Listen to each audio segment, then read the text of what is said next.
કેમ છો મિત્રો? બધા મજામાં છો ને? સૌપ્રથમ આપ સૌને મારા નમસ્કાર. મિત્રો, ચાલો આપણે સૌ સાથે મળીને ગુજરાતનું દર્શન કરીએ. મિત્રો, એક મારા વિચારો પ્રમાણે એક નાનકડી કહાની દ્વારા તમને હું માત્ર 2 જ મિનિટમાં આખું ગુજરાતનું દર્શન કરાવવા જઈ રહ્યો છું. તો મિત્રો, આપ સૌ આ વિડીયોને અંત સુધીમાં જોજો. ચાલો આપણે ગુજરાતનું દર્શન કરીએ. તો અબજોના માલિકો કેવી રીતે મહત્વના વિભાગો પર કબજો મેળવવા જેમાં વ્યસ્ત છે, જેને આપણે આપણા પવિત્ર મત આપીને જનપ્રતિનિધિત્વ બનાવીએ છીએ, જનપ્રતિનિધિ બનાવીએ છીએ, તેવા નેતાઓ તો કેવી રીતે પ્રોપર્ટી બનાવીએ જેમાં વ્યસ્ત છે. અધિકારીનો તો મિત્રો વાત જ શું કરવાનું. અધિકારી તો પોતાની મનમાનીમાં વ્યસ્ત છે. ખેડૂતો પોતાની ખેતરમાં ખાતર નાખવા માટે ખાતર મેળવવા સરકારી દુકાનોમાં લાઈનમાં ઊભા રહેવામાં વ્યસ્ત છે. અને વિદ્યાર્થી તો સરકારી ભરતીની તૈયારી કરવામાં વ્યસ્ત છે. અને પરિણામ વિદ્યાર્થીને માત્ર પેપર લીકના જ મળે છે. વાહ ગુજરાત વાહ! આ તમારી વફાદારીને અમે ગૌરવ છે. તમારી વફાદારીથી અમે ગૌરવ છે. ગુજરાત કેવું પ્રશાસન થઈ રહ્યું છે. ગુજરાતના દરેક આમ જનતા, જે નાનામાં નાની જનતા, ખેડૂતો, આદિવાસી, જે પરિશ્રમ કરીને પોતાની આજીવિકા તૈયાર કરે છે, એવા ખેડૂતોને આજે જેમ ખેડૂત માટે ફ્રીમાં ખાતર આપતા હશે ને,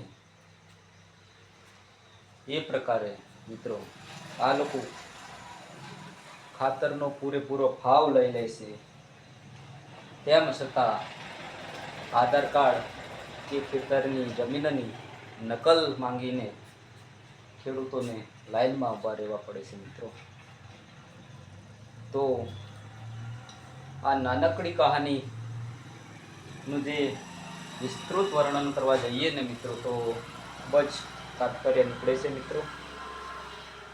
અને સમજવાવાળા, જે સમજદાર માણસો છે, તે આ નાનકડી કહાનીમાં ખૂબ જ મોટું તાત્પર્ય નીકાળી શકે છે મિત્રો. જો આપણે આ ગુજરાતની દશા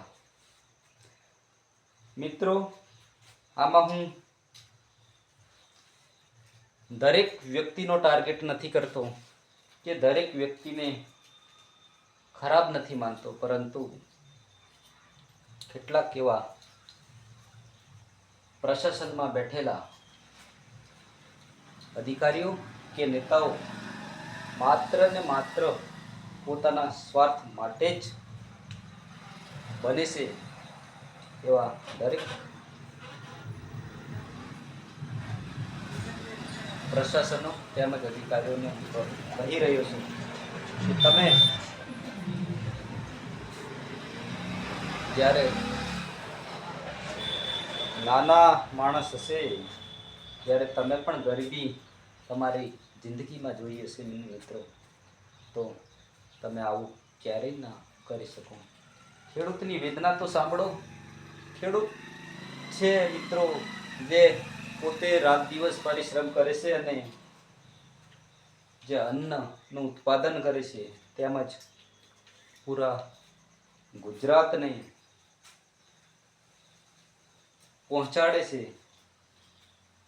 તો એવા ખેડૂતની વેદના તો સાંભળો મિત્રો. ખેડૂતની વેદના સાંભળો, ખેડૂતની સમસ્યા સાંભળો.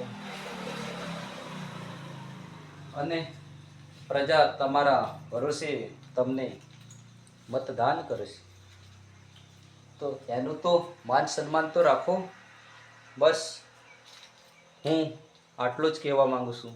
બાકી તો ઘણું બધું કહી શકાય એ પ્રકારે અત્યારે ચાલી રહ્યું છે, પરંતુ બસ હું આટલું જ આ એક નાનકડી કહાની દ્વારા તમને સમજાવવા માંગુ છું. બાકી તો તમે સૌ જાણો છો મિત્રો. શું ગુજરાત કઈ દિશામાં પરિવર્તન કરી રહ્યું છે એ તો તમે જાણી રહ્યા છો. તો નમસ્કાર અને આભાર તમારો. જય હિન્દ, જય જવાન અને જય કિસાન, જય જવાહર.